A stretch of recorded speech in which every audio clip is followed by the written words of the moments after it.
Dando sequência ao nosso primeiro encontro estadual, vamos apresentar o nosso próximo convidado. Para mediar os trabalhos, chamamos o presidente da Bogeres, Valdir Bueira da Silva.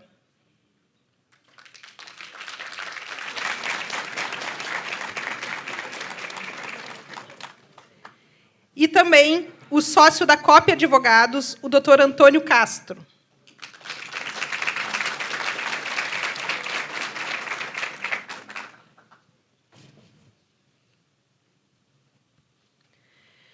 O nosso palestrante foi 2 vezes prefeito de Porto Alegre, ministro da Educação, das Relações Institucionais e da Justiça durante o governo Lula. Em 2010, foi eleito governador do Rio Grande do Sul no primeiro turno, com mais de 54% dos votos válidos. Começou sua trajetória política em 1968, aos 21 anos de idade, ao ser eleito vereador pelo MDB em Santa Maria. Nesta mesma cidade, graduou-se em Direito pela Universidade Federal de Santa Maria. Paralelamente à carreira política, atuou como advogado de sindicatos e associações profissionais. Entre 89 e 90, teve rápida atuação como deputado federal. Em pouco mais de 1 ano, no cargo de ministro da Educação, teve como principais realizações a criação do ProUni, um programa para criar vagas para alunos pobres nas universidades particulares, e o envio ao Congresso dos projetos de criação do Fundo de Manutenção e Desenvolvimento da Educação Básica, o Fundeb, e do Piso Nacional dos Professores. Deu início à expansão das escolas técnicas federais, que seria concluída por seu sucessor, Fernando Haddad. Durante sua gestão no MEC, foram criadas diversas universidades federais novas, dentre elas a Universidade Federal do Pampa, a Unipampa. Também ocupou a pasta do Ministério das Relações Institucionais. No Ministério da Justiça, criou o Programa Nacional de Segurança Pública com Cidadania, o PRONASSE, e a Bolsa Formação para Policiais. É autor de vários livros na área de Direito, Política e Literatura. Tem trabalhos publicados na França, Espanha, Turquia, Estados Unidos, Uruguai, México, Peru, Portugal e Itália.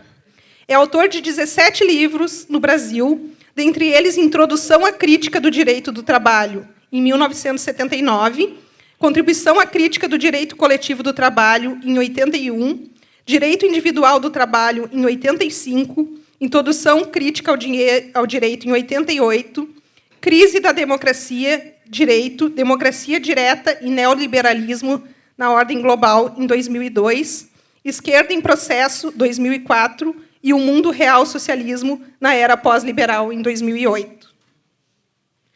É com imenso prazer que chamamos para compor a mesa do nosso primeiro encontro estadual o Dr. Tarso Genro.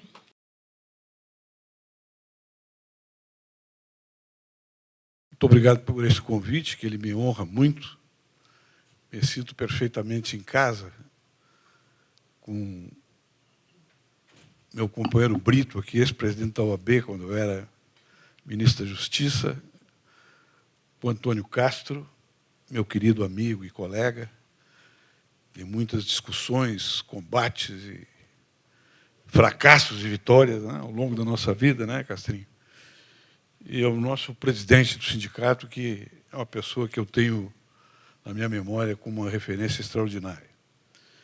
E com vocês todos aqui, que me prestigiam com a presença, uma presença que me honra, porque eu sou um quadro político antigo, e eu sou fã do serviço público, e paguei um tributo muito grande por isso ao longo da minha vida política, porque sempre fui muito atacado aqui pela grande imprensa, particularmente a grande imprensa gaúcha, né?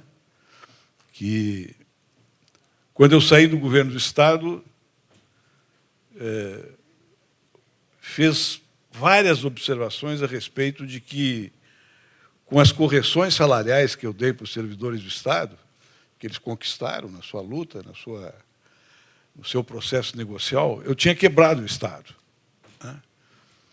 Que eu dei um aumento demasiado para os professores, que ganhavam uma miséria, tiveram um aumento real de 54% no meu governo, E isso serviu para depois cantarem a fantasia de que o meu governo tinha quebrado o Estado do Rio Grande do Sul. Eu mostrei, e eles publicaram aí em notinhas de rodapé, que com a negociação que eu fiz da dívida, a reestruturação, o rescalonamento da dívida através da mudança dos indicadores de correção, eu reduzi a dívida pública do Estado em 22 bilhões. Mas não adiantou. Se fixou numa certa parte da população, cada vez menor hoje, em função da própria crise do Estado que permanece, e que, com a renegociação feita pelos governos posteriores, quase dobrou o estoque da dívida. Mas, mesmo assim, isso ainda permaneceu. Então, eu me sinto aqui muito acolhido e muito respeitado por vocês, e eu acho que eu mereço, porque eu fui sempre um homem que respeitou o serviço público, que ajudou as movimentações do serviço público e que colocou na sua agenda política um dos elementos centrais que são debatidos hoje no país e no exterior também. É como recuperar as funções públicas do Estado num momento de deságio do sentimento democrático da população e num momento também de ascensão das ideias totalitárias que a gente pensou que tinham sido superadas depois da Segunda Guerra Mundial. E o meu amigo Castro, quando me solicitou a presença aqui nessa reunião, me disse: tem que falar sobre conjuntura. A primeira coisa que eu me lembrei é que é muito difícil falar sobre conjuntura hoje. Porque, normalmente, quando a gente termina a conferência, a palestra, ou o debate sobre a conjuntura já mudou. Em função, precisamente, do tema central que unifica vocês aqui nesse debate, que é a grande transformação cultural, psicológica, emocional, nas relações do Estado com a sociedade, que as grandes transformações tecnológicas proporcionaram para a humanidade nos dias que correm. Quer dizer, nós vivemos uma época de relações comutativas em escala mundial. Ao mesmo tempo que nós estamos dentro da nossa casa olhando um drone percorrer a faixa de Gaza e assassinar pessoas que estão transitando numa determinada região, nós estamos numa outra televisão aqui do nosso lado, olhando um acontecimento político aqui no nosso bairro, na nossa cidade, que é transmitido também de maneira imediata. Isso é um avanço para a humanidade. Mas, quando estes progressos eles são assimilados de cima para baixo, ou seja, a partir dos donos do poder, de qualquer Estado, de qualquer sociedade, esses progressos são mutilados, porque eles são usados para beneficiar precisamente os donos do poder e não para transformar o Estado num Estado mais transparente, num Estado mais acessível, num Estado, em última análise, mais colado à comunidade. Eu me lembro de um artigo que eu escrevi na Zero Hora, no começo da década de 90, onde eu dizia que alguma coisa espetacular estava acontecendo. Porque seria possível, se essas tecnologias fossem apropriadas de maneira democrática, com a supervisão da sociedade sobre o Estado, seria possível, vejam bem o exagero, que é uma ironia e, ao mesmo tempo, é uma constatação. Seria possível submeter o governante todos os dias a uma eleição. Daí eu dizia naquela época que seria possível ter um terminal, vejam bem, em cada quarteirão, para as pessoas se comunicarem com o mundo e com o Estado no momento que quisessem. Hoje, nós temos esses terminais, 2 ou 3 dentro de casa. Os nossos filhos, os nossos netos, né? as nossas extensões familiares todas estão relacionadas de maneira permanente. Mas, ao mesmo tempo, elas estão também subordinadas de maneira permanente a quem controla a seleção dos algoritmos, para perceber aquilo que a pessoa deseja receber, as informações que as pessoas devem receber, segundo uma concepção de mundo, e que as pessoas devem consumir. Então, ocorreu um processo inverso a esse desenvolvimento tecnológico, que permitiu que o Estado, o mercado e os donos do poder se transformassem num grande irmão. Ou seja, naquele que está dentro da tua casa, está selecionando os teus gostos, está orientando as tuas convicções e, eventualmente, e cada vez mais proximamente de nós, organizando as tuas emoções em função de interesses que não são os interesses locais, os interesses familiares, o processo educativo do convívio direto e as relações humanas, que, em última análise, foram aquelas que constituíram a humanidade tal qual ela é. Então, a conjuntura política, num momento como esse, ela é sempre evanescente. Ela está sempre em mutação. Então, quando a gente vai analisar um determinado contexto político, a gente tem que perceber que a gente está analisando permanentemente um devir e apontando para onde ele vai. Porque quando você termina essa análise, ordinariamente as emoções já mudaram, os temas já são outros, as mensagens selecionadas pelos algoritmos já são determinadas segundo interesses que não estavam naquele cardápio que você organizou para analisar, para fazer a sua análise conjuntural. Nós tivemos, durante os últimos 50 anos, duas crises que pareciam uma crise só. A primeira crise que surgiu foi quando terminou a Guerra Fria, apareceu de maneira universal, a crise da ideia do socialismo. A crise da ideia do socialismo que era referenciada e apresentada como a crise do sistema soviético, que, como todos nós sabemos, era um sistema que, sim, fez uma distribuição social de recursos, que fez investimentos muito grandes em saúde e educação, mas era um sistema organizado de maneira ditatorial por um partido político burocratizado que comandava o Estado à revelia da sociedade. Então, este modelo entrou em crise. E esse modelo se chamou como crise do socialismo. Eu prefiro dizer crise da ideia do socialismo, representada por aquela experiência histórica determinada, que se desdobrou numa tragédia à medida que se dissolveu toda aquela experiência e que deixou como legado principal a sua capacidade de resistência ao ascenso do nazismo, que seria um momento muito radical de transformação das relações humanas e de degradação de todas as conquistas civilizatórias.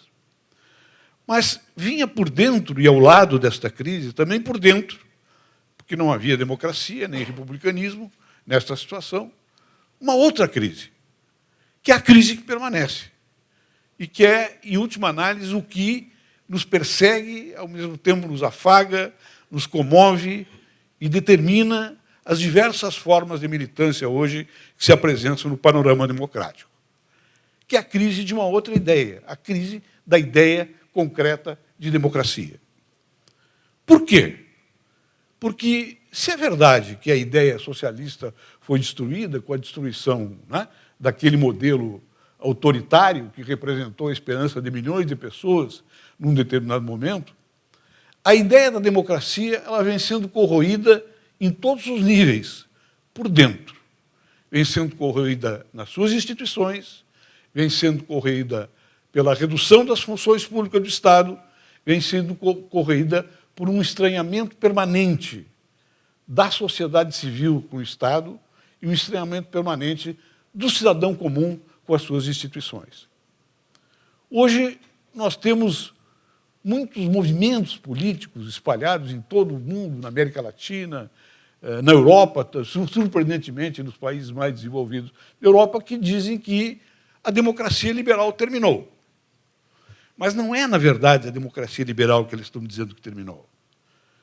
Eles estão dizendo, na verdade, que terminou o republicanismo, que a república não tem mais valor, que aquela relação de Estado e sociedade que foi inaugurada e constituída a partir da Revolução Francesa, de um Estado que cria uma representação da sociedade através de modelos que se tornam permanentes de rotatividade de poder, do processo eleitoral, das decisões públicas tomadas à luz das relações abertas no parlamento e na sociedade civil, que isso não tem mais validade.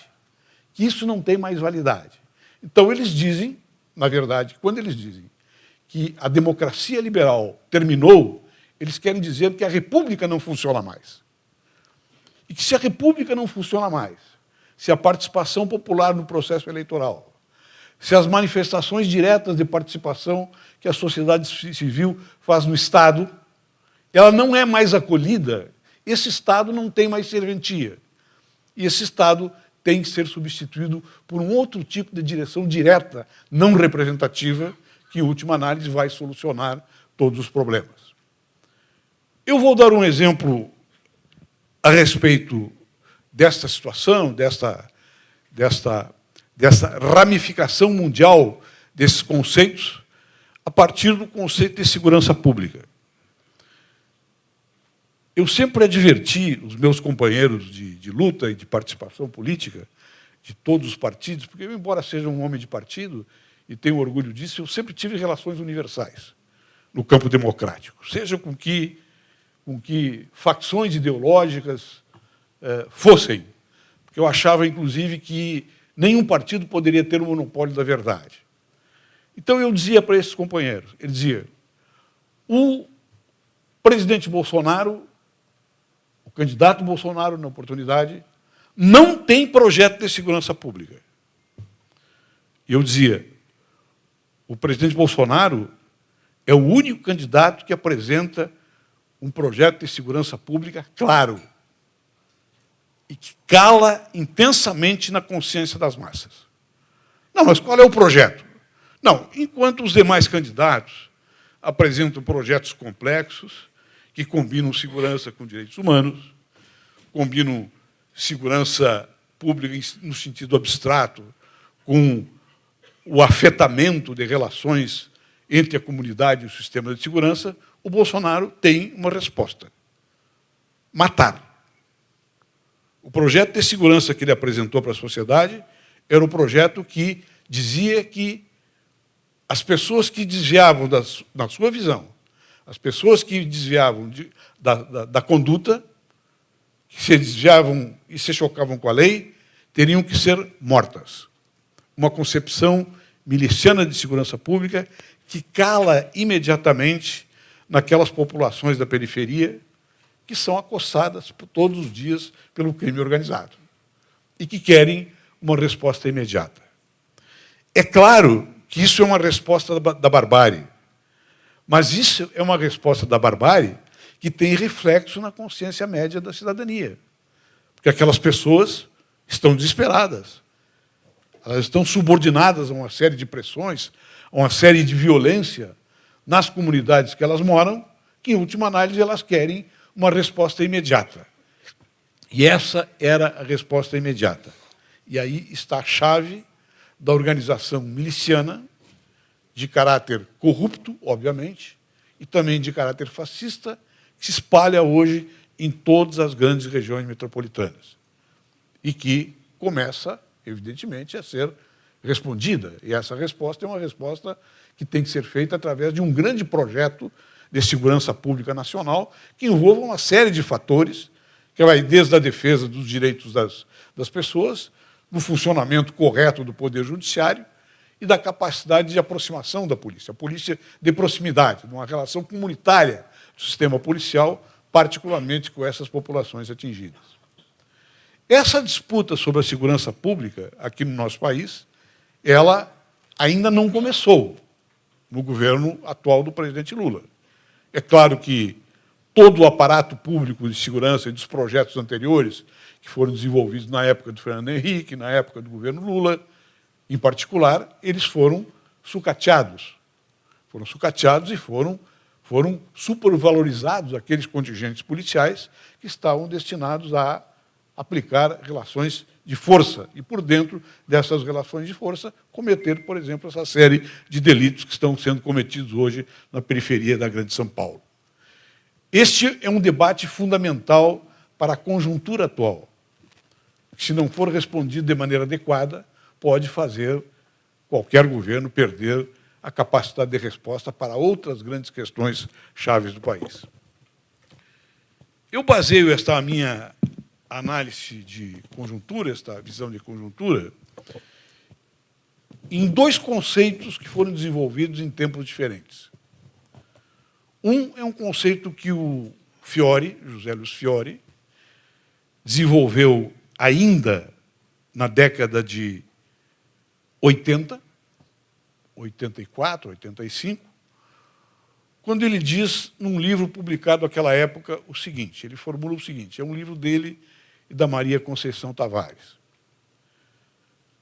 Hoje existe uma crise histórica de dimensões não conjunturais, são dimensões estruturais, por exemplo, que se constitui num longo processo de transição entre uma forma de organização e desenvolvimento capitalista já esgotada e um novo ciclo que ainda está em construção.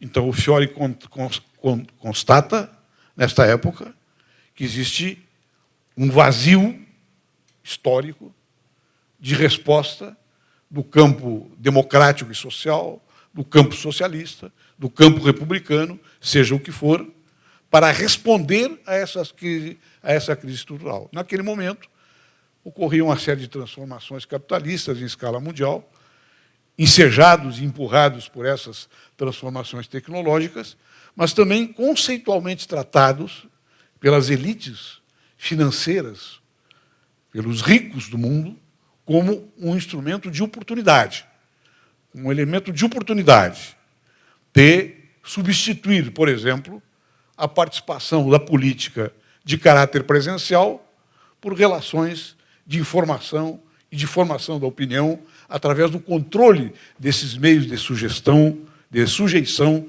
dos corações e das mentes. Isso ocorreu. Por exemplo, eu sou um militante político, junto com o Ricardo, que agora chegou aqui, velho e querido companheiro, desde os 14 anos de idade. E eu nunca pensei, em toda a minha existência política, em todas as minhas relações culturais e relações familiares, que eu iria encontrar um ambiente como esse que nós estamos encontrando hoje, em que as pessoas rompem os laços de cognição com a realidade e fazem da hostilidade o momento determinante da sua relação social. Nem na época da ditadura militar. Nem na época da ditadura militar isso ocorreu. Você tinha, mesmo dentro da brutalidade da ditadura, você tinha momentos determinados na relação com as instituições e nas relações com o campo adversário, com a elite dirigente cívica e militar que dirigia o país, que você tinha algum tipo de conversa. E, eventualmente, até algum tipo de entendimento.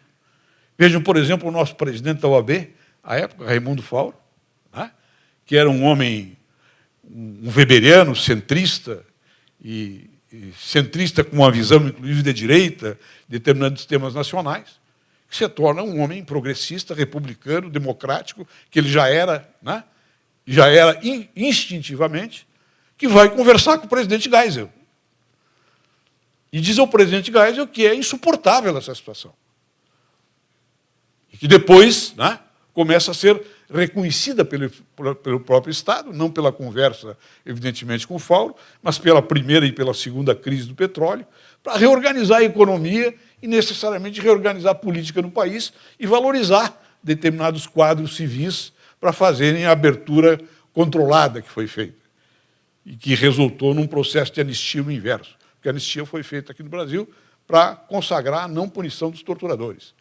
Porque as pessoas que foram anistiadas já tinham sido presas, torturadas, muitas mortas. Então, foi um resíduo de anistia que veio para o campo da resistência. A anistia, fundamentalmente, foi para anistiar aqueles que exerceram o poder de maneira arbitrária e violenta durante muito tempo.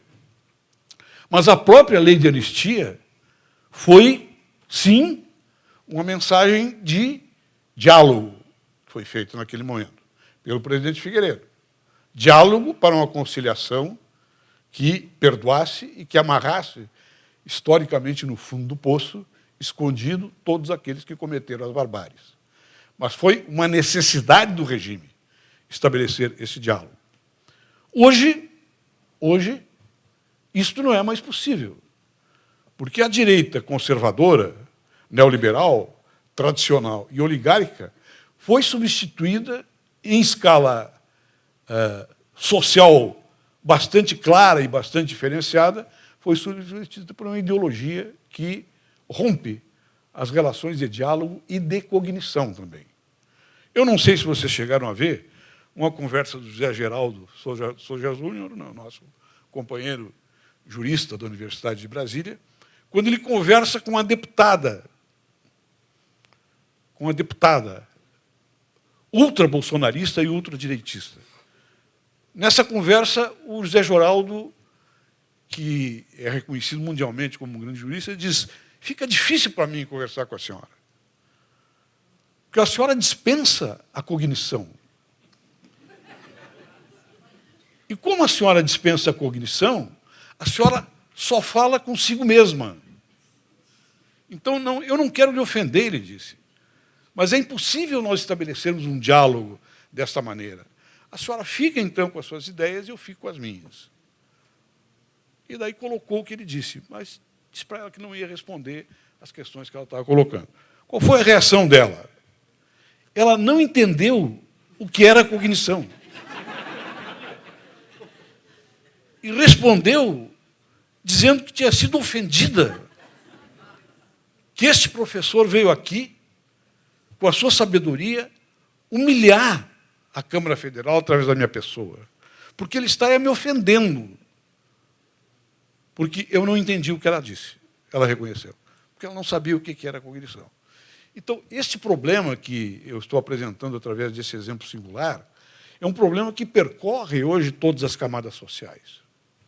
É claro que tem empresários que conversam, é claro que tem desembargadores que conversam, é claro que tem pessoas em todas as classes sociais que estabelecem um diálogo a partir das suas posições mais conservadoras, mais democráticas, mais progressistas, mais alternativas.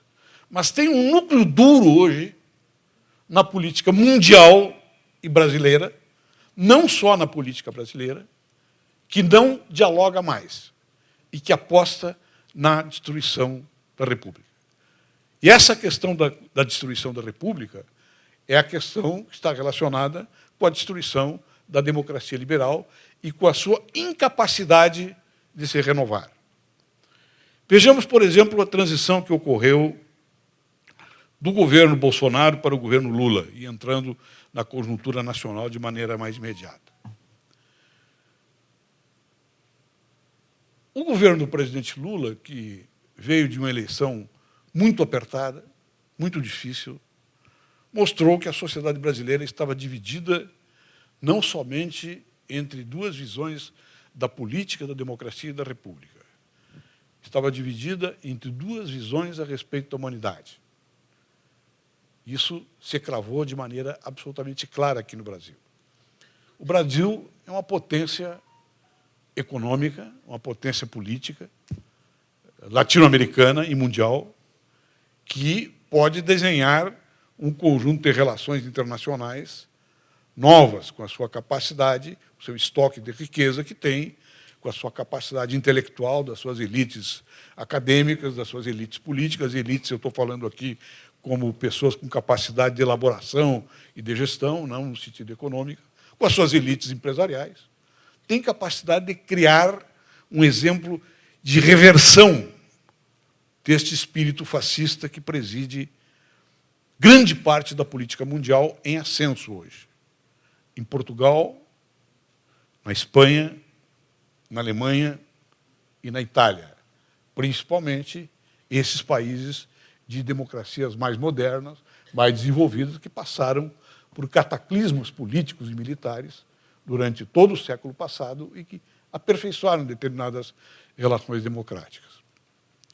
Como é que foi desmontado? Dois exemplos. Como é que foi desmontado o governo português, do primeiro-ministro Antônio Costa? Foi desmontado através de uma ação de lawfare da Procuradoria Portuguesa, que, interpretando de maneira equivocada uma gravação que foi feita a respeito do primeiro-ministro, conferiu a ele a condição de uma pessoa que estava corrompida dentro do Estado. Depois ficou provado que não era aquilo, que ele falava de um outro Antônio Costa, essa pessoa que foi gravada, mas isso serviu para derrubar um governo. Serviu para derrubar um governo que apresentava os índices econômicos mais elevados e mais qualificados da União Europeia. E que, mesmo dentro da submissão à política financeira da União Europeia, que é subordinada aos bancos centrais, né, da Alemanha e da França, em particular, mas muito fortemente da Alemanha, estava conseguindo, né, realimentar a democracia através de um processo de distribuição de renda, de reorganização do produto interno e de alavancagem de programas culturais e de inserção social republicanos e democráticos. Com a queda do Antônio Costa, aparece uma novidade. Uma novidade tão semelhante à nossa como apareceu aqui do bolsonarismo, né, da extrema-direita, que é representada pelo bolsonarismo, e que fez 20% dos votos em Portugal. Começou com 2% e fez 20% dos votos e foi obrigado, e, portanto, a convocar a montagem de um governo, que é um governo de centro-direita, felizmente, que não fez uma aliança com a extrema-direita, como ocorreu aqui no Brasil. O outro exemplo é o exemplo da Espanha. A Espanha, como vocês sabem, tem um movimento interior, um movimento interno, né, de dilaceração do Estado Nacional em função das autonomias que existem na sociedade espanhola e que algumas delas pretendem se tornar repúblicas independentes, estados independentes. Houve aquela movimentação terrivelmente, né, forte, e dessa movimentação que ocorreu naquela autonomia, nós tivemos quase que uma insurreição popular.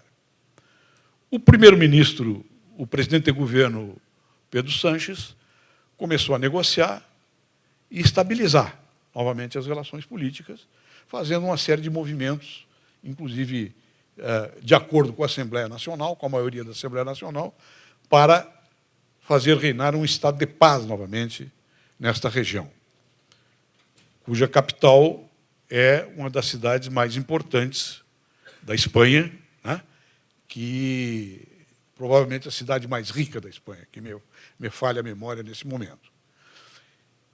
Esta movimentação chega a um determinado ponto em que ela se torna hegemônica no país.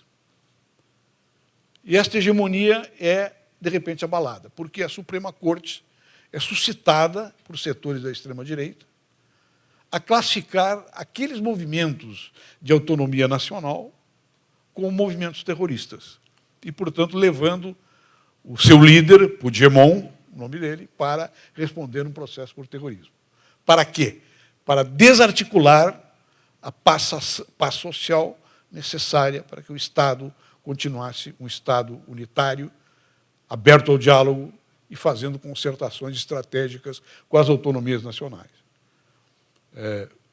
O perigo que se corre é que ocorra lá, num determinado momento, a mesma coisa que ocorreu em Portugal, com o ascenso extraordinário da extrema-direita, que lá é muito vigorosa e que é herdeira do franquismo.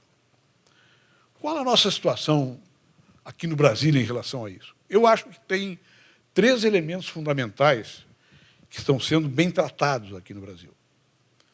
que é, em primeiro lugar, o arcabouço fiscal. O arcabouço fiscal é um arcabouço de transição conciliada com o capital financeiro. E, quando eu digo de maneira muito dura isso, alguns amigos e companheiros de posição me dizem, então não pode ser, não vai dar certo. Eu digo, bom, mas tem que ter força política para fazer outro arcabouço. E não tem. Esse é o arcabouço possível dentro daquilo que se instalou como hegemonia dentro do Congresso Nacional. E o arcabouço do Haddad ele tem uma vantagem. Por dentro dele podem ser preenchidas modificações, organizações de uma normatividade econômica, de um processo de transição que leve ainda a um modelo ainda não determinado. O Partido dos Trabalhadores não é mais um partido socialista, como foi na sua origem, naquele sentido socialista que era dada, né, pelos conceitos anteriores à Guerra Fria. É um partido social-democrata que vai agora ou para uma posição mais à esquerda no campo econômico e político, ou para uma posição mais à direita, uma espécie de social-liberalismo, que seria uma das margens possíveis para um novo modelo econômico no Brasil. Isso ainda não está resolvido. Para onde vai o Brasil? A única coisa que está resolvida é que existe um arcabouço, um esqueleto, portanto, uma ossatura de um modelo de transição para um futuro ainda não determinado. Esse futuro ainda não determinado vai ter um momento importante agora nas eleições municipais para ver quais são as forças políticas reais, os atores que estão em disputa. Segunda questão, que eu acho que é uma vantagem, um momento positivo do governo do presidente Lula. Ele retomou, de maneira muito ofensiva, com sacrifício, inclusive, de algumas questões que eram muito caras para o campo da esquerda no Brasil, inclusive para o Partido dos Trabalhadores, retomou a valorização das instituições republicanas. O Congresso hoje funciona com aquela força oligárquica que ele tem, mas funciona dentro do que permite a Constituição. O sistema de justiça funciona de maneira relativamente independente, e eu digo sempre relativamente, porque nenhum sistema de justiça é independente, né, do tipo de sociedade que está na sua base para que ele organize as normatividades, as relações sociais, mas funciona de maneira adequada à retomada do republicanismo do Brasil. É uma segunda questão importante, e uma terceira, na minha opinião, é o combate à fome e à miséria absoluta, né? Já foram 15 milhões de pessoas retiradas da situação de fome hoje no Brasil. Aí vocês poderão me dizer, mas isso é muito pouco para um projeto histórico de uma nação. Eu digo, eu acho que também é muito pouco, mas é melhor ter um começo com muito pouco que seja realizável e que se torne um modelo hegemônico de transição de uma situação anterior, de quase arbítrio da camarilha que estava no poder, para uma situação de regularidade nas relações políticas e de reforçamento das instituições democráticas. É evidente que tem déficits extraordinários, a federação tem que começar a funcionar novamente. Nós tivemos um estupro do Pacto Federativo, eu não sei se vocês se lembram, né, nos primeiros momentos do governo Bolsonaro, e aqui eu estou fazendo portanto, uma análise da conjuntura política remetendo para o passado, quando, numa reunião de governadores, o presidente da República disse, foi gravado e publicado ali no momento, apontou-me para o Flávio Dino e disse, com esse aqui eu não quero nenhuma relação. Não deem nada para esse cara e nem falem com ele. Para o azar dele, agora o cara é ministro do Supremo Tribunal Federal. Não deem nada para esse cara. E vai julgá-lo. Acho que vou alegar a suspeição dele, porque ele foi vítima do... Então, aquele momento, pessoal, às vezes a gente não valoriza pequenos atos singulares que formam a política. Tem dois fatos singulares que formaram a política no Brasil hoje que têm que ser examinados de maneira mais profunda, quase que fazendo uma ontologia do fato singular para compreender o que veio depois. Quando o então deputado Bolsonaro vai ao microfone na Casa da Democracia e diz que bem feito que a Dilma foi torturada, o erro que houve foi não matar, o erro que houve foi torturar, e as pessoas deveriam ser mortas. E fez um elogio do torturador, um elogio claro do torturador, reconhecido mundialmente como uma fera nos porões da ditadura. Naquele momento, por toda a legislação internacional que regula os crimes que são reconhecidos internacionalmente como crimes contra a humanidade, este deputado deveria sair preso daquela casa.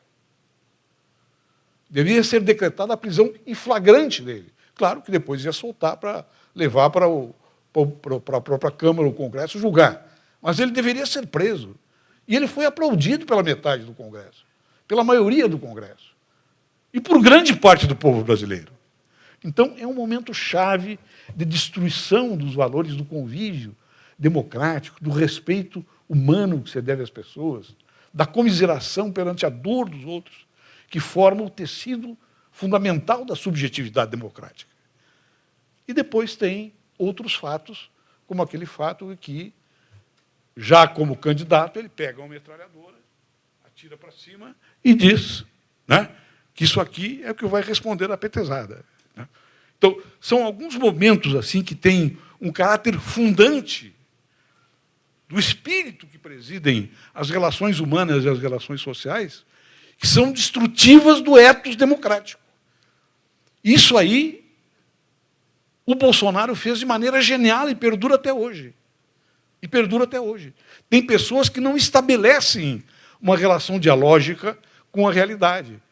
Não têm condições de cognição para estabelecer um diálogo. Você pergunta uma coisa, ela diz outra. Você alega um determinado fundamento, ela fala sobre outra coisa, fazendo um ataque pessoal, um ataque raivoso a determinadas circunstâncias. Vocês devem ter passado sobre isso, né? Circunstâncias como essa, relacionando-se com colegas de vocês ou com outras pessoas. Eu também, evidentemente, tive essas experiências. Então, a conjuntura que nós atravessamos é uma conjuntura favorável para a democracia aqui no Brasil. Mas é favorável dentro de um quadro global negativo para a retomada do ethos democrático. Quando nós temos na França um candidato de extrema-direita, que tem 20% dos votos, nós temos na Alemanha o surgimento de um partido nazista, que tem 19% dos votos. Quando nós temos na Espanha um movimento, né, movimentos nacionalistas que se vinculam à extrema-direita e aparecem na superfície política da sociedade com atitudes fascistas, violentas também, né, e opressivas em relação à própria ideologia nacional que presidem essas autonomias que querem, né, mais liberdade em relação ao poder central que vem de Madrid. É porque as coisas estão, né, numa situação de instabilidade que não se sabe para onde vai. Eu acho que o dever fundamental que nós temos na produção de uma nova conjuntura política no Brasil está relacionada com 4 direções. Primeiro, como resgatar os direitos do trabalho e como regular de maneira adequada e protetiva o novo mundo do trabalho que surge e que vai ser hegemônico. Isso é uma velha polêmica que nós temos aqui. Vai ser hegemônico. Eu já dizia isso no começo da década de 90. Até tive uma polêmica com o Ricardo sobre isso, onde eu aprendi muito com ele também. Aqui em Porto Alegre. Aqui em Porto Alegre. Eu aprendi muito com ele, mas eu acho que eu também deixei alguma coisa de contribuição para a reflexão dele. Então, esta é uma questão. A segunda questão, nós temos que reestruturar de maneira radical o nosso projeto de segurança pública. É claro que 1 ano é muito pouco, mas eu digo que 1 ano já poderia ter começado. Tá? E aquilo que você fez foi restaurar as estruturas do Estado e remendar aquilo que foi deteriorado, né, junto às estruturas de polícia, junto às estruturas administrativas também da segurança, mas é muito pouco. tem que ser mais ousado, tem que ser mais ofensivo na questão da segurança pública e estabelecer uma nova comunhão do sistema policial com a comunidade. O sistema policial não pode ser um apêndice ou um aposto dentro das relações com a comunidade. Tem que estar em permanente relação com ela para aprender a respeitar os seus direitos e, ao mesmo tempo, ter uma capacidade coercitiva contra a criminalidade prestigiada por essa própria comunidade. Nisso, a guerra às drogas aqui no Brasil nos causou um prejuízo brutal, porque transformou todas as zonas de trânsito de drogas para servir lá as regiões de Ipanema, de Copacabana, do mercado consumidor de drogas, através de ofensivas militares contra essas regiões. Então, coesionou a população pobre aos traficantes e às quadrilhas que controlam aquelas regiões. Então, isso tem que ser um trabalho muito mais organizado, mais complexo, mais totalizante, inclusive, nas relações com essas comunidades, atuando com a presença permanente do Estado, amparado na comunidade, e não atuando através das formas que são ocupados territórios inimigos, como ocorria em determinados momentos, que só aumentou o poder das quadrilhas e das organizações criminosas. Então, a questão da segurança, a questão do trabalho, a questão da segurança e a questão da forma através da qual o Brasil continua a sua inserção na economia global. Essa inserção na economia global não é uma escolha. Ou tu se insere, ou tu fica que nem a Coreia do Norte, a Albânia ou qualquer outra coisa. Agora, tu tem que te inserir na economia global, obtendo nichos sobre os quais você tenha domínio, para estabelecer relações de intercâmbio produtivo para o país. De intercâmbio que produzam riqueza que fique e que atraia investimentos também que vêm do exterior. Esta regulação, o ponto ótimo dessa regulação, é o ponto que tem que ser perseguido por qualquer governo. Não é somente por um governo de esquerda. Qualquer governo tem que perceber, tem que perseguir este ponto ótimo de relacionamento global, que passa por um outro conjunto de relações internacionais, que, na minha opinião, o presidente Lula e a sua equipe vêm fazendo de maneira adequada. Com erros ali, com acertos aqui, com uma frase a mais ali, uma frase a menos aqui, mas isso é uma coisa normal. Ninguém tem condições de falar uma linguagem universal durante todo o tempo. Tem que falar numa direção. E eu acho que essa direção que está sendo dada para a nossa política externa, que é uma participação na esfera global, com autonomia e determinação, com capacidade de propor e de se imiscuir nos problemas que interessam à comunidade mundial, eu acho que está sendo demonstrado de maneira suficiente. Eu lembro a vocês que um antigo ministro de Relações Exteriores, quando recebeu a pergunta de um repórter, disse assim, mas o Brasil vai cair no isolamento, ou coisa parecida, O Brasil vai cair no isolamento, vai cair não foi essa palavra que ele usou, foi uma palavra mais dura até. O Brasil vai ficar isolado mundialmente. E ele respondeu, bendito isolamento, é o que nós queremos. É uma pessoa possuída de um delírio, que, de repente, se torna ministro de Relações Exteriores e se para de dizer bobagem de uma maneira absolutamente ilimitada. Então, essa é a contribuição, essa é a reflexão que eu trago a você sobre a nossa conjuntura. E vocês, como servidores públicos, é claro, estão perseguindo sempre as suas necessidades, a defesa dos seus direitos. Mas um serviço público que pense no futuro, na verdade, ele pensa os seus direitos dentro de um novo tipo de sociedade. Senão, esses seus direitos não serão atendidos, e, se forem atendidos, se tornam exclusivamente direitos corporativos. Eu tenho certeza que não é o que vocês querem, até pela experiência que vocês têm atuando dentro do sistema de justiça, de um país que, com todas as limitações desse sistema de justiça que nós todos conhecemos, acreditem no que eu vou dizer, é o melhor da América Latina, sem a menor sombra de dúvida. Um abraço a vocês e obrigado pela atenção.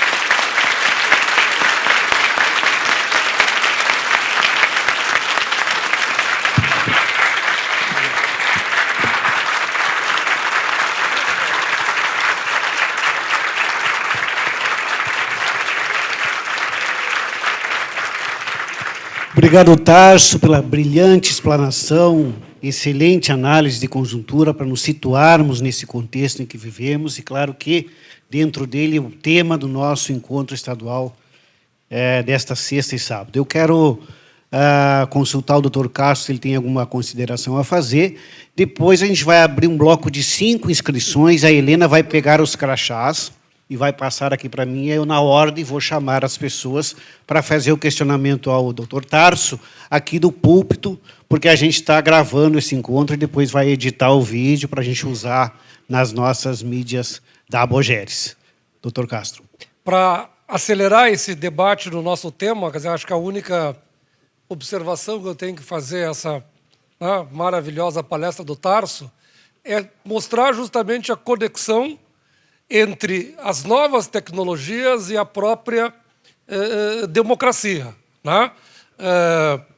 O Tarso passou boa parte da sua fala mostrando os riscos e o processo mundial de crescimento da extrema-direita. Uma das razões mais importantes do crescimento da extrema-direita normalmente é o medo à rapidez das transformações.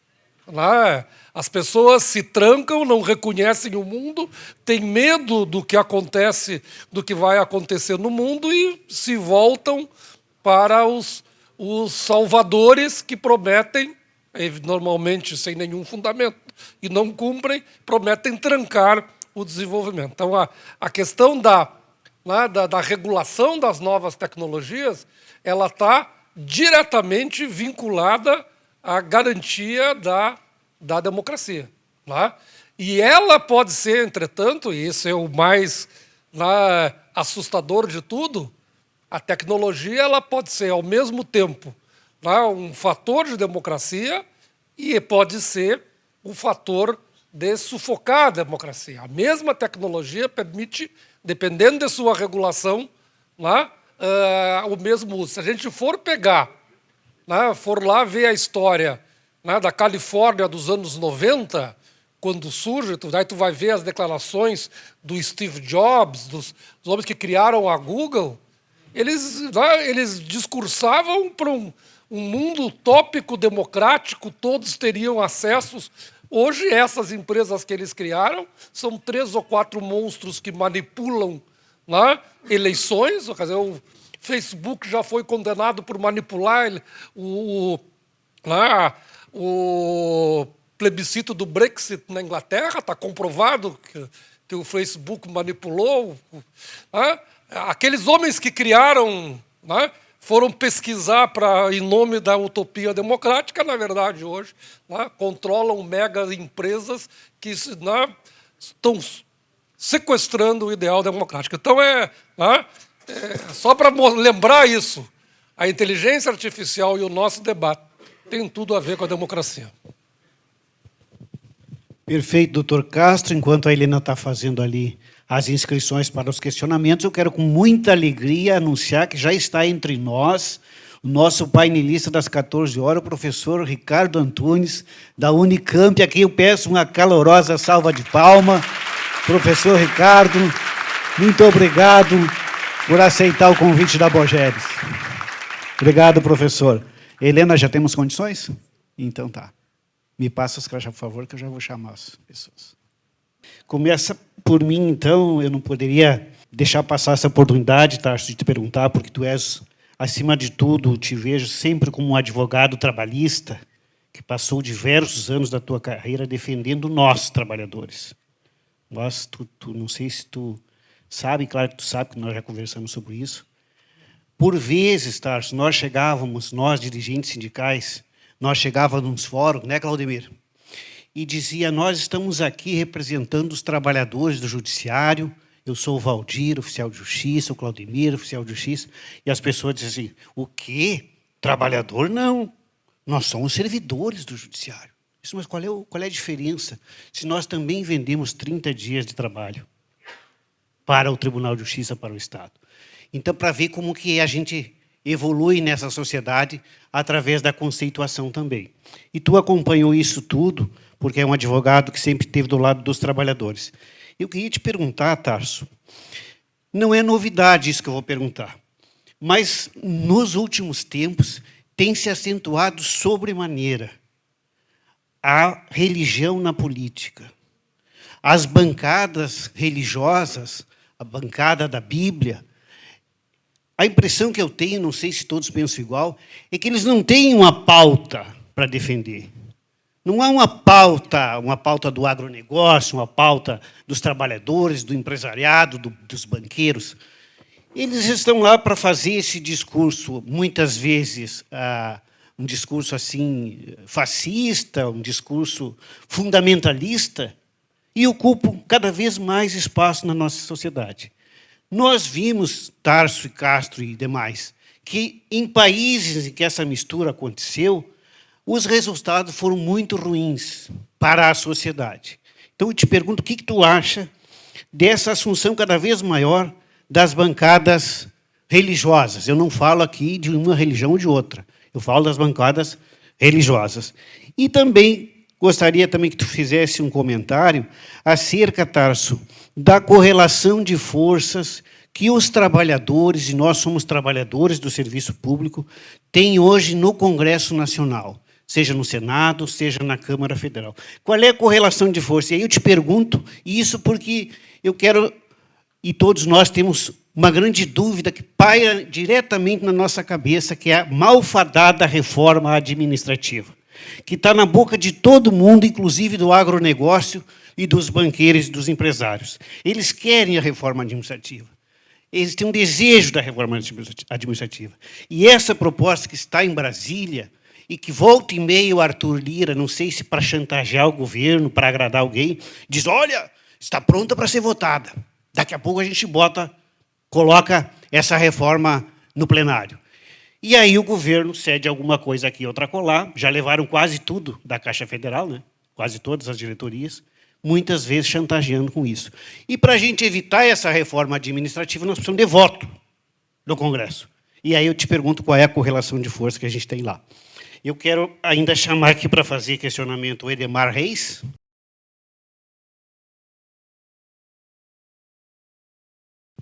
É breve, colegas.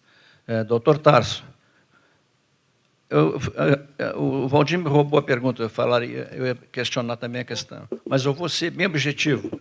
Eu não vou falar de religiões, eu vou falar de uma religião que é forte, tem um partido político formalizado e, recentemente, está tomando conta das polícias militares. Eu soube também que não só as polícias militares, as forças que possuem armas, mas também as forças de segurança privada. Isso aí não corre um risco à democracia também, já que nós somos um país de Estado laico. Obrigado.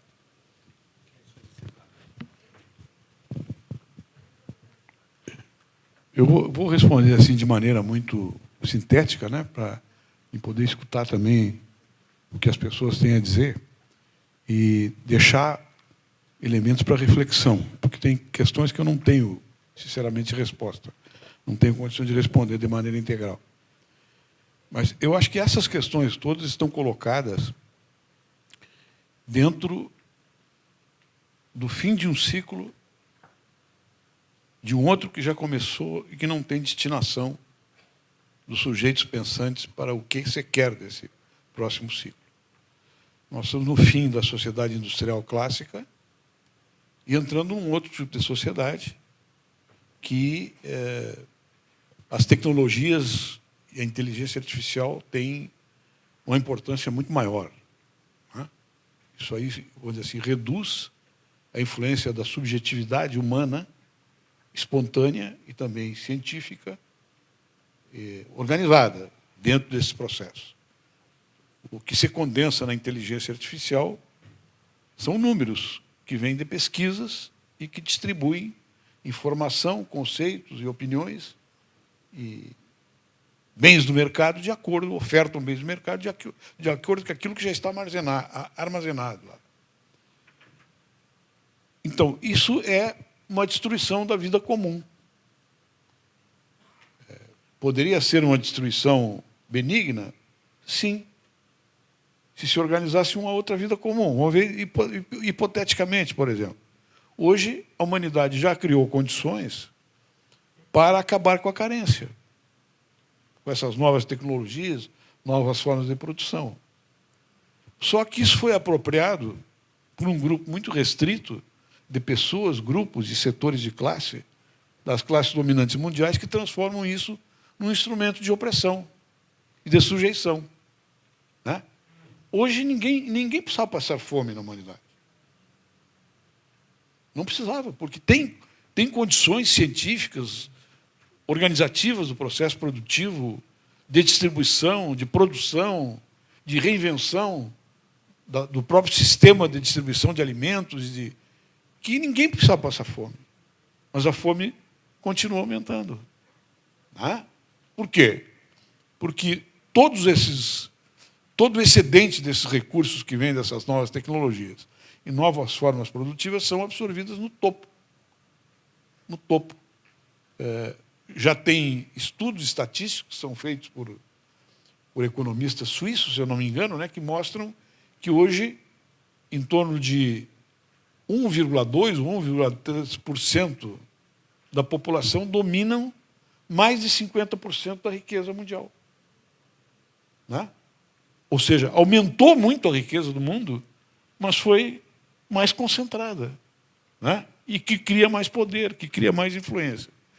Então, o que representa, na minha opinião de leiga, assim, porque eu não sou um estudioso das religiões, das estruturas religiosas.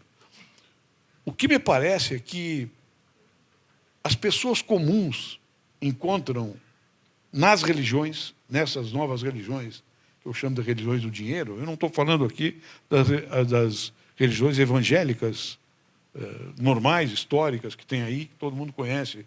Eu me criei perto de uma igreja evangélica quando era guri, e que são associações comunitárias da fé, etc. Mas essas religiões do dinheiro, me parece que elas dão uma perspectiva imediata de vida para as pessoas. E entram naquilo que é a centralidade, o elemento mais importante da vida das populações mais pobres, que é a família deles. Entram na família e, às vezes, organizam a família e apoiam a família. Então, se cria, no entorno dessas religiões, em torno desses pastores, né, uma espécie de rebanho que recebem atenção nas suas questões mais elementares do cotidiano. E eles começam a transferir isso aí para a equação político-partidária. E se tornam líderes políticos desses contingentes. Apenas para dar um exemplo para vocês, a respeito dessa questão, que eu acho muito importante, foi feita uma pesquisa sobre uma manifestação feita por determinados grupos de pessoas naquele negócio do ele não. Foi um movimento, principalmente de classe média. Ele não. Isso aí foi apanhado nessas populações pobres de uma maneira diferente. Ele não passou a ser ele não porque ele é religioso, porque ele é evangélico, porque ele dá atenção para nós, porque ele vai nas nossas igrejas. Daí coesionou um enorme campo político, né? Um enorme campo eleitoral dessas pessoas mais pobres que transitaram para votar precisamente no Bolsonaro. E não naquele que ele não. Por quê? Porque essas pessoas que estão fazendo isso, né, são pessoas ricas, são pessoas da classe média, são pessoas que têm outra condição sexual, são pessoas que não respeitam a família, e daí começam. São pessoas que não tomam banho, são pessoas sujas, são pessoas que urinam nas ruas, né? E cria, portanto, um distanciamento daquela subjetividade familiar, né, ordinária, comum nos meios populares, que se torna chocante. E eu acho que a esquerda não soube responder isso, na verdade. Né? Qual é eu não estou fazendo juízo de nenhum tipo, de juízo moral ou ético desses movimentos identitários. Mas, por exemplo, como é que aparece numa família pobre que tem as suas filhas ameaçadas todos os dias por cafetões que querem transitar as suas crianças e as suas jovens para escravidão, né, sexual, para prostituição, como é que bate nelas uma palavra de ordem como nós somos aqui, como é que é o desfile das putas, não é? Não é isso? Não é essa a palavra de ordem. Não é? Desfile das putas, ou reivindicação das putas, que não são das putas, que são pessoas de classe média que estão ali fazendo um protesto. Mal elaborado, na minha opinião. Isso é chocante para essa comunidade. Né? Porque são problemas que elas vivem no cotidiano de uma maneira completamente diferente das classes médias e das classes altas. Então, tem muita coisa para pensar nisso aí. Então, eu acho que as religiões vão continuar a ter essa importância, porque elas são produto de um fim de época, de uma época que não oferece mais alternativas seguras para essas pessoas viverem em paz, com salário, sem fome, com educação. Contingentes que ocorrem, que tem não somente aqui no Brasil, mas em todo o mundo. Hoje você caminha numa rua em Paris, em Lisboa, em Madrid, onde for, tem milhares de pessoas ali deitadas na rua, como em São Paulo, por exemplo. Então, esse fim de época é um fim de época trágico. Para onde ele vai não está resolvido ainda. Mas não está bem parado para o campo da dignidade humana e da reorganização da sociedade. A questão da reforma administrativa, apenas para encerrar a primeira, é uma ameaça pendente e permanente. Porque o que eles querem em última análise, é simplesmente acabar com a estabilidade e o mérito do serviço público. Mérito, que eu digo, através do concurso público. Eles querem acabar isso. Porque é o último resíduo de resistência para o Estado não ser totalmente ocupado pelas forças políticas contingentes, seja elas quais forem, que entram, né, para dirigir o Estado, é a questão da estabilidade do setor público. Eles têm que negociar, eles têm que reconhecer, eles têm que compreender que ali está representada uma parte da sociedade também. Né? Então, a reforma administrativa não tem, é ressecamento das funções públicas do Estado e acabar com a estabilidade.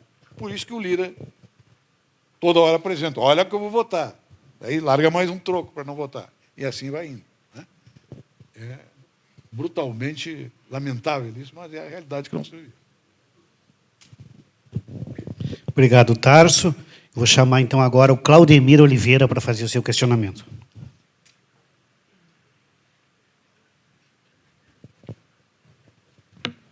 Bom dia, pessoal. Tudo bom? Tarso e o doutor Castro, doutor Castro. Pois é. Bom, Castrinho para os amigos. Está incluído, tá bom, doutor, obrigado. Primeiro, é uma satisfação estar aqui e ver esse auditório lotado dos colegas oficiais de justiça. Realmente um evento, né, magnífico. Valdir, Helena, toda a diretoria da BOGER está de parabéns. O meu questionamento aqui diz respeito ao seguinte: a gente sabe que o capital, ao longo do tempo, né, desenvolveu essa tese do Estado mínimo, né, e sempre buscou, evidentemente, a gente sabe que por trás desse discurso do Estado mínimo, na verdade, eles buscavam alguns nichos, né, do Estado que davam lucro. E essas partes do Estado que davam lucro, eles privatizaram, evidentemente, buscando lucro. Sempre foi esse o objetivo por trás desse discurso do Estado mínimo. Se buscou ao longo de todo esse tempo aí.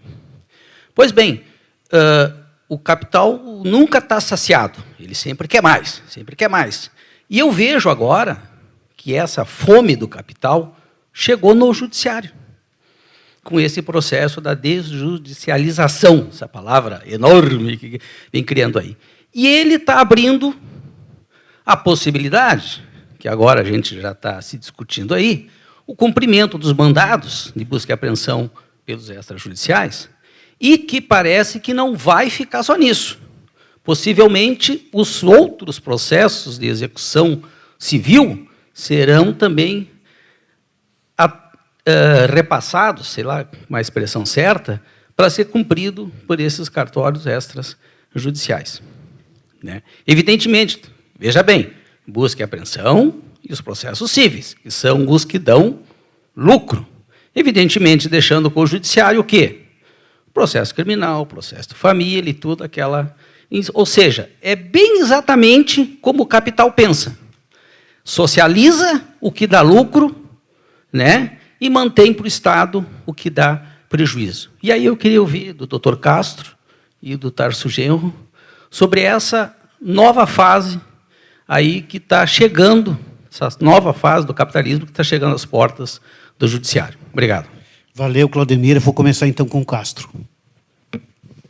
Não, deixar para o doutor Tarso se estender mais. Não, mas nós conversamos isso, me lembro já numa live, dessas belas lives que a Bogeres faz, quer dizer, mostrando essa... que, de fato, cada vez, cada tempo, avançam em funções do Estado que podem gerar lucro. E não há dúvida esse raciocínio. As tarefas inerentes ao Poder Judiciário, ainda mais que o Poder Judiciário ele é muito utilizado, e no Brasil, particularmente, né, existe um alto grau de judicialização efetiva no país, isso gera dinheiro. Né? Dá para cobrar por mandado, dá para cobrar por... Daqui a pouco vão local para audiência, depois... Né? A tendência é ir expandindo aquelas funções exercidas pelo Estado que podem lá, render lucro. O grande problema que está por isso já que está por trás disso, é como nós estamos vendo, e cada chuva dessas, né, existem serviços públicos que, pela sua natureza, devem ser exercidos pelo público, porque tu não pode submeter a lógica do lucro, como nós estamos vendo com a CE, né, Equatorial, né, que simplesmente o que acontece? Né? Chove e falta luz durante dias, porque eles não têm gente, nem equipamento, nem caminhão, nem vontade de corrigir rapidamente, porque isso custa dinheiro. Entende? Não, eles poderiam estar tudo pronto, só que aí o lucro deles ia ser metade. O ano passado, a Equatorial distribuiu 1 bilhão e 600 milhões de lucro líquido. Lá, evidentemente que lá, se ela consertasse as árvores, não seriam em 600, seriam em 200. Mas vai chegar, ou pelo menos vão tentar fazer chegar no judiciário também. Obrigado, Castro. Passo então para o doutor Tarso Genro. A justiça americana, a justiça dos Estados Unidos, que é o país exemplo, né, do sistema capitalista global, transformou o seu sistema de justiça num jogo de indenizações. É assim que funciona. A justiça é trocada e é organizada em cima do dinheiro. Né? O direito de fiança, por exemplo, para uma pessoa rica que tem 5 milhões de dólares para sair da cadeia, ela deposita e sai. E à medida que o tempo vai distanciando, né, a sociedade do crime, esse crime vai deixando de ser importante. De outra parte, o sistema de justiça americano é um sistema que tem, entre aspas, participação popular na eleição dos seus promotores, né? O júri composto por cidadãos é muito usado também, né, em determinados estados para determinar o valor e a natureza das indenizações.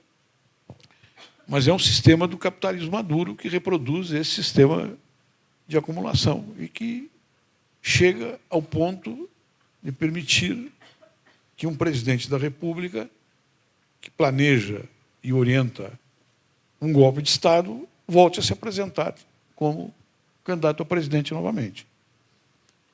Então, vejam a fragilidade desse sistema em relação aos próprios mandamentos da Constituição americana. Então, isso que acontece aqui no Brasil é um ensaio do que já é a justiça americana. A perseguição judicial, por exemplo, através do lawfare, que pode ser usada contra a direita, contra a esquerda, contra quem quiser. Depende da contingência das relações de poder. Veio de onde isso? Veio dos grandes processos americanos desde a formação da federação. Tem exemplos importantíssimos disso aí. desde o caso Watergate até outros casos mais expressivos, né, nos grandes estados americanos. Então, será que um novo poder constituinte resolve essa questão? Eu acho que, nas circunstâncias atuais, não. Pode agravar. Né? Porque a primeira grande reforma que nós temos que fazer aqui no Brasil não é, inclusive, a reforma do Poder Judiciário, nem a reforma, né, das estruturas institucionais tradicionais. É a reforma do sistema político no Brasil. Reforma do sistema político. Né? No fim do meu mandato como ministro da Justiça, da minha participação no governo Lula, eu mandei uma reforma política. Tu te lembra, né, Brito? Nós participamos dessa discussão. Por esta reforma política, seriam possíveis não mais de 12 partidos. Não mais de 12 partidos. Porque nós organizamos a proposta de reforma de tal forma a que fosse uma reforma democrática, mas que não fizesse um liberal geral para esses partidos aí que são partidos de ocasião, e partidos de sigla, e partidos para receber fundo partidário. E um dos elementos que nós introduzimos ali também foi o financiamento público total das campanhas. Financiamento público total, transparente, controlado eletronicamente, cada momento de gasto. Eu não tive acolhimento nem da minha bancada para aprovar essa reforma política. A metade da bancada, particularmente São Paulo, quero dizer isso aqui de maneira clara, foi contra. Porque eles já estavam vendo na próxima eleição, como eles eram deputados, né, aquele impulso, entre aspas, normal de quem quer preservar o meu mandato. Mas isso aí vai prejudicar a minha eleição depois. Né? Porque eu já tenho financiadores permanentes na minha relação. E eu estou falando de financiadores legais. Não estou falando de corrupção, porque a corrupção ela permanece em maior ou menor grau em qualquer sistema. Né? Então, se nós não tivermos a capacidade de fazer uma reforma política, inclusive que acentue o caráter laico do Estado e separe efetivamente o que é partido e o que é religião, né? E as religiões que são comerciais, como a maioria delas não paguem impostos, isso aí vai ser difícil. Por que é impossível controlar a contribuição dos crentes através de meios eletrônicos hoje? Não há nenhum problema para fazer isso. É porque, se você vai controlar a contribuição dos crentes por meio eletrônico, você vai ver que os pastores não podem ficar ricos com aquelas contribuições. Ficam ricos com outras coisas. Então, uma grande unidade que tem entre 90% das religiões é a ausência de controle do Estado a respeito das suas finanças. E daí ocorre aquela terceirização de recursos, de dinheiro, né, que vão ser distribuídos e aparecendo os pastores de jatinho aí, né, e Maseratis e coisa e tal, na boa vida. Né? Então, é por aí que eu acho que nós podemos encarar essa questão, inclusive, da privatização do próprio sistema de justiça. Obrigado, Tarso. Nós temos mais três questionamentos. Agora a Jacira, depois o Hilton, depois o último é o Neri. Jacira, pode fazer o teu questionamento. Bom dia, colegas. Muito bom ver vocês aqui. Parabéns ao Valdir por ter estabelecido toda essa... conseguido trazer para cá, né, essas painéis para a gente e essa nossa oportunidade de nos reencontrarmos aqui. Meu questionamento até ia ser a respeito daquilo que o Tarso acabou de falar, né, sobre a reforma política, que eu acho que ela é muito importante, que é o que nós estamos precisando. O Brasil está precisando de uma reforma política urgente. E que mexa com coisas muito mais entranhadas dentro da política. Enfim. Mas eu queria apenas colocar agora uma constatação que eu tenho visto, que é um fenômeno que me parece ser mundial, que tem acontecido nas pessoas em geral. Me parece que as mentes das pessoas estão sendo sequestradas pelas redes sociais, por fake news, por notícias falsas, na verdade, né? e que elas, a partir disso, elas deixam de pensar por si próprias e passam a repetir esses padrões, né? Então, isso tem afetado de tal forma que eu percebi em algumas entrevistas pessoas falando absurdos sobre alguns políticos, e não foi só aqui no Brasil. Nos Estados Unidos, nas eleições do Trump, por exemplo, tinha coisas absurdas que a gente ouviu, né? E aqui no Brasil também.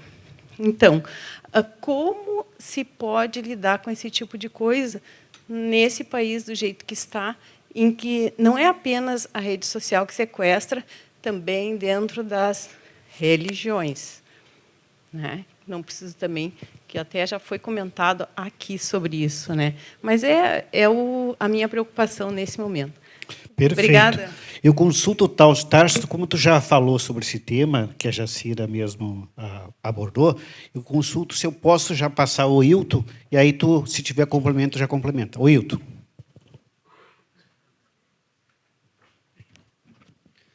Bom dia para todos e todas. Cumprimentar aqui o Dr. Castro, Tarso Genro, Valdir, Helena, todos os colegas da Bogetes que colaboraram muito para que esse evento continue, seja o sucesso que está sendo. Parabéns para todos e para quem se deslocou, para quem veio de longe. Muito obrigado, pessoal. Tarso, uma questão que me preocupa muito é a questão da politização.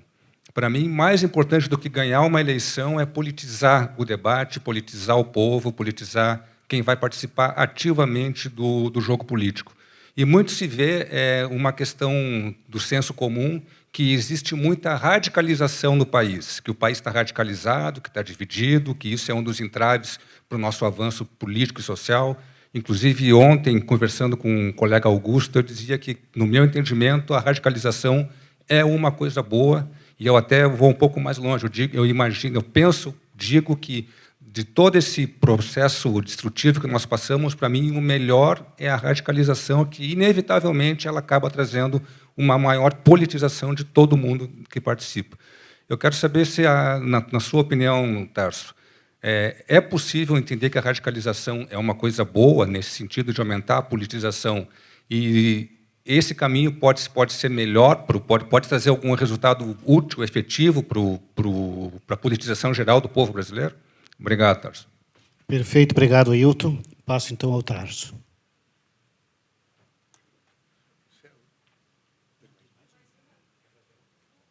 O Tarso quer, então, fazer no pacote, e eu chamo o último inscrito, que é o Neri Zanquetin, nosso colega de Canoas. Bom dia, colegas. Dirigindo ao Dr. Castro e ao Dr. Tarso. Preocupação com o mercado do trabalho a partir de agora. O sociólogo italiano Domenico De Masi, ele era um estudioso e preocupado com a questão do futuro do trabalho. Crescente demanda do capitalismo concentra cada vez mais na mão de poucos, e 90% da população se vê obrigada a trabalhar. E ele vai, nos seus estudos, ele conclui que futuramente vai ter uma grande massa de pessoas que não vão ter trabalho e que vão viver de rendas ou da caridade do governo. Vai ter duas classes, os contemplados com trabalho e aqueles que ficam volantes, contratados eventualmente para trabalhos pontuais. E essa é uma preocupação grande, porque atinge 90% da população. E não só aqui, em todo o mundo, né? E essa é uma preocupação minha, e eu acredito de muitos que têm filhos. Como é que vai ser o futuro nosso, dos nossos filhos, ante essa voracidade e essa concentração? E como o poder público vai conseguir atender a essa enorme massa de desempregados? Como é que fica isso? Perfeito, Neri, muito obrigado. Eu tenho certeza que o Tarso vai começar a responder essa pergunta e, de tarde, o professor Ricardo Antunes vai concluir. Tarso. Vou começar pela última, Demasi, que uma pessoa que eu respeito muito e que era meu amigo, inclusive, Demasi. Ele foi um grande consultor, principalmente de universidades e de empresas. E ele idealizava a possibilidade de uma sociedade sem ruptura com o sistema capitalista, mas de uma transição negociada para uma outra forma de organização da sociedade baseada na capacidade de produção, da abastança, que eu já falei aqui, que ninguém precisa passar fome hoje. Então, o Demasi dizia o seguinte: é necessário criar uma consciência social para que tenhamos uma sociedade com os meios tecnológicos que estão aí, com a capacidade produtiva, que as pessoas trabalhem todas 3, 4 horas por dia e que se criem artificialmente empregos. Criação artificial de empregos para as pessoas que querem contribuir, né, com o desenvolvimento da sociedade. Criação de artificial de emprego, por exemplo. Cuidados com pessoas que têm debilidades psicológicas, mentais. Cuidado com os velhos. E na Europa, hoje, metade dos velhos que moram sozinhos morrem sozinhos. Não tem quem ampare, né? Cuidado com as crianças em relação às pessoas as famílias que toda ela trabalha. Então, criar trabalhos artificiais e socializar a possibilidade de trabalhar. Essa é a visão que ele tinha. Era uma visão muito generosa e brilhante, inclusive, e progressista para o meio empresarial. Mas, na verdade, é mais utópica do que a visão de extinção da sociedade de classes. Até agora. Porque ele via como se a consciência pudesse determinar essa possibilidade. O primeiro livro dele, publicado aqui no Brasil, se chama Desenvolvimento Sem Trabalho. Deve conhecer, né, Ricardo? Sviluppo senza lavoro. Ele era espanhol, ele era italiano. Né? Então, e ele dizia que esse desenvolvimento sem trabalho seria um desenvolvimento regulado que apontava para esse tipo de sociedade. Eu acho que tem elementos assim, importantes para retirar das ideias do Demasi para interferir na sociedade agora. Por exemplo, o direito a que cada pessoa tenha uma renda mínima para comer e para morar. Isso é possível? Isso é possível na sociedade brasileira, inclusive. Já tem elementos assim se movendo em torno disso. Pode dizer, não, mas isso é paternalismo com as pessoas que não querem trabalhar, etc. Bom, isso é um juízo muito, eu diria, muito periférico da questão. Mas a questão é o seguinte: a capacidade humana de ser generoso e de se retratar no outro, de perceber o outro como dependente de si, da sua subjetividade, do seu afeto, do seu cuidado, ela é válida para a organização de uma sociedade e para um outro tipo de humanidade? Eu acho que é. Se isso não é válido, então, acho que não estão fazendo nada. Vamos para casa. Criar coelho, criar galinha, etc. E tal. É isso que move, como eu entendo as pessoas que são de esquerda, né, nas suas diferentes matizes. É a preocupação com o outro. Né? E isso é possível já realizar. Então, eu acho que o Demasi é uma espécie de profeta, né? Profeta da igualdade tardio, né? Num sistema capitalista que é hostil radicalmente à igualdade. Por isso ele choca, inclusive. E por isso, na minha opinião, ele é uma pessoa que tem que ser lida, ser estudada e ser compreendida para atuar no presente. Porque para chegar até lá, vai alguns quilômetros ainda, e alguns séculos, né, que a gente não sabe se realmente chega.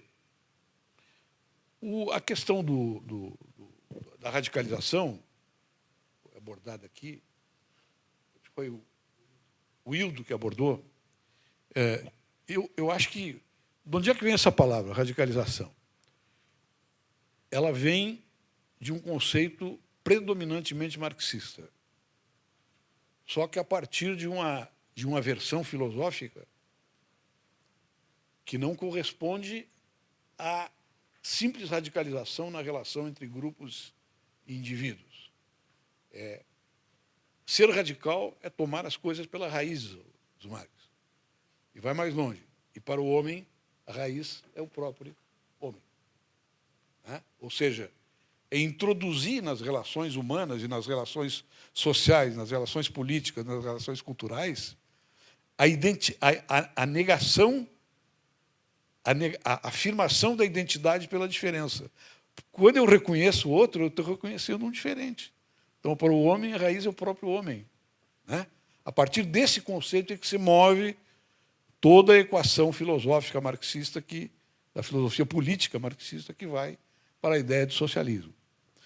Eu acho que a radicalização, por exemplo, feita de maneira artificial para polarizar a sociedade, eu diria de maneira precipitada para determinados temas, pode ser prejudicial para a democracia, quando não existe possibilidade de reversão do processo.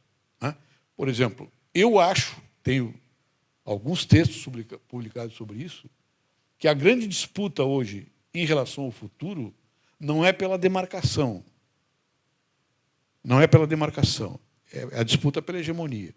Não é a disputa e a afirmação para dizer, não, eu sou melhor que tu, meu partido é melhor que o teu, a minha ideia é melhor que a tua. Não é.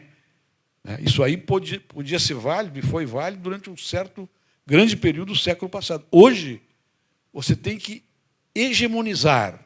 E hegemonizar não significa dominar pela autoridade, mas pela capacidade de ter argumentos que se adequem à cultura política da época. Por isso, o velho Gramsci falava no senso comum e no bom senso comum. Que é o que dá a compreensão do bom senso comum, é que traz para o agente político a movimentação que ele pode fazer na sociedade para estabelecer uma nova hegemonia. E essa nova hegemonia ela tem que ser estruturada antes de chegar ao poder. Se ela não é estruturada antes de chegar... Se você não cria uma sociedade que seja naturalmente, tome essa palavra naturalmente como normalmente solidária, com feixes de solidariedade superiores aos feixes de dissociação e de violência, quando você chega ao poder, você vai lidar com a sociedade anterior. Você não tem um corpo social capaz de permitir que você leve adiante aquelas ideias. Então, eu acho que tem que relativizar essa questão do radicalismo. Eu acho que o radicalismo que foi instaurado pelo bolsonarismo aqui no país é nocivo para toda a sociedade, inclusive para os bolsonaristas, para a base deles, dessas pessoas pobres, tristes, com incapacidade cognitiva, que formam a maioria dos seus setores. Eu acho que a disputa hoje é a disputa pela hegemonia. E a disputa pela hegemonia se faz com a educação, com a cultura e com o argumento político, dentro das formações democráticas que estão aí. Eu não me lembro se tinha outra questão. Me ajuda. Hein? A questão da Jacira, a reforma política. Então, eu agradeço muito a atenção de vocês e acredite que com as perguntas que vocês me fizeram e colocaram, ganhei muito aqui. Obrigado.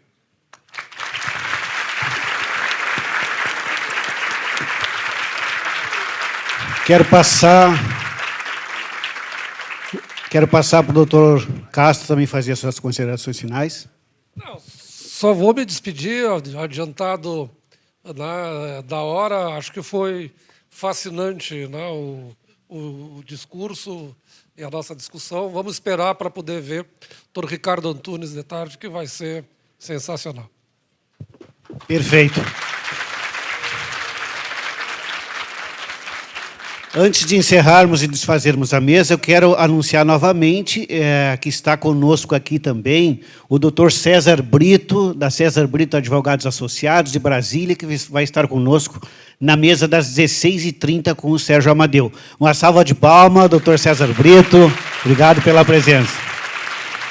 Também está conosco e vai palestrar amanhã, no início da manhã, a nossa companheira Mariana Líria, da FENASOJAF, Federação Nacional dos Oficiais e Oficiais de Justiça Avaliadores, companheira do TRF2 do Rio de Janeiro. Obrigado pela presença. Pessoal, então, quero agradecer muitíssimo a presença do Tarso, pela sua brilhante análise de conjuntura, companhia do doutor Antônio Castro.